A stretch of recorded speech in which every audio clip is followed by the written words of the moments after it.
If you are new to the channel, then subscribe the channel and press the bell icon for further notification. Okay student, welcome you all to this new lecture in power system series. So today again we will be solving 5 questions starting from question number 146 to up to question number 150. Okay, then let's try to solve these questions. Okay, in question number 146, the steady state stability of a power system is the ability of the power system to maintain voltage at rated voltage level, maintain frequency exactly at 50 Hz, maintain a spinning reverse margin for all times, maintain synchronism. So you know this is to maintain the synchronism, which is not to maintain the rated voltage. We try to maintain it, but it generally fluctuates up to within a range. Same frequency also fluctuates within a range. And spinning reserve is to just to keep a reserve which is running but at no load, so that at any time you can start it. The starting time is very reduced, so that it should not be ideal. When it is required, you can just switch it on. It is rotating but with zero load. That is the idea of spinning reverse, but that is not steady state stability. Stability is to maintain the synchronism. So that is 146D. If you come to 147, a transmission line has a total series reactance of this much. Reactive power compensation is applied at the midpoint of the line. It is controlled in such a way that the midpoint voltage of the transmission line always maintained at 0.98. The voltage at both ends are maintained at 1. The steady state power transfer capability limit of the transmission line is. So this side is also 1, this side is also 1, and in between it is 0.98. So total was 0.2, so this is 0.1, this is 0.1. So you see what is the power transfer limit from here to here. You also see what is the power transfer limit from here to here. Here both will be same. If suppose this is less, whichever is less, that one is the maximum limit, because you cannot overload any line. So suppose this is 100 megawatt, you can throw from here to here, but here from here to here you can throw 80 megawatt. So 80 will be the limit, because you cannot throw then 100. So what you will do, if you push 100 here, it will be over. So the minimum one will be the answer, but here both are same. So if you apply, it is 1, any side 1 and 0.98 divided by 0.1. So if you do, it is 9.8 per unit. And if you do also this side also, that is also same 9.8. So this is your answer, that is your option A.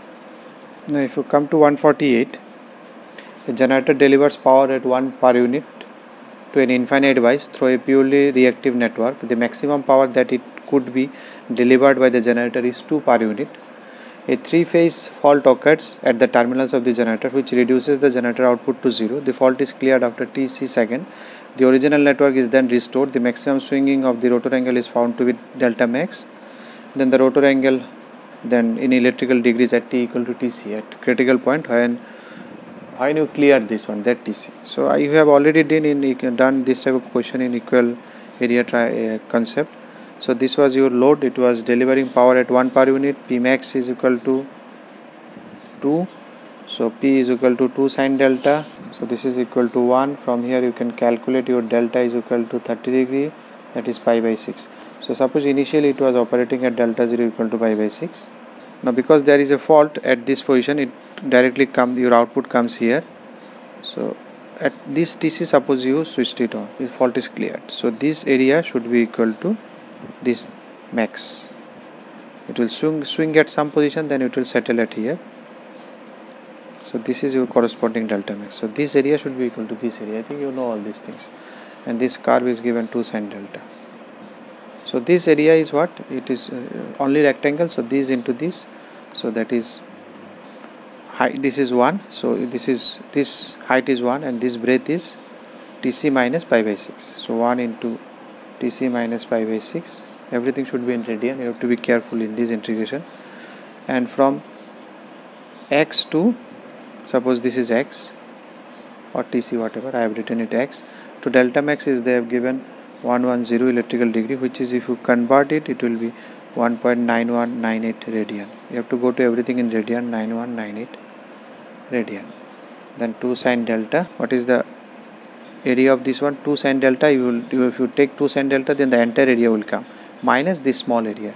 So that is minus 1. Or if you directly do 2 sin delta, the entire area comes, then you have to subtract this rectangle. So that's why I am writing here 2 sin delta minus 1 means this area will be, this area is integration of 1, this equation of this line is 1, so that is minus into d delta. So if you do this one, I am not doing this integration, I think you can do it. It is simply sin x will be minus cos x, then you put upper limit, lower limit, ultimately you will get x equal to 1.2066, but that is in radian. They have asked you in degree, so you will get 69.13 degree. That is your answer. option C. A new generator having Eg equal to this, which is equivalent to this, synchronous reactance Xs is equal to 1 per unit on the system base, is to be connected to a bus having voltage V in the existing power system. This existing power system can be represented by Thevenin's voltage ETH equal to 9 angle 0 in series with Thevenin's impedance ZTH is equal to 0.25 angle 90. The magnitude of the bus voltage Vt of the system in per unit will be. So what it is said, it is connected to a bus having having voltage V and existing power system, a generator which is having Eg and synchronous reactance. Suppose this is the reactance, and it is connected to bus which is connected to a existing system. This is the bus voltage V that you have to calculate, I think, the magnitude of the system, this bus, and it is connected to a Thevenin's equivalent ETH equal to 0.9 angle 0, and this is given 0.25 angle 90, and this is given Eg is how much, 1.4 at an angle of 30, and this is given J1. So you need to calculate this voltage. I think you can easily do it. If you find the current, you can find the current, this minus this divided by this. So this minus this drop will be equal to this. So I am directly writing V is equal to 1.4 angle 30 minus this into current, J1 into current. What is current? This minus this, 1.4 at an angle of 30 minus 0.9 at an angle of 0 divided by total reactance, J1, and angle 90 it is J.25. 90 means J. So if you do this one, you have to be careful while converting this one. You have to be, because you will not get it directly in calculator, so you have to be very careful. You have to do it manually, cos theta sin theta, to convert it in rectangular and polar. So finally, if you do it and if you convert it into polar, it will be something of this fashion. So 0.973 is the answer. That is your option B.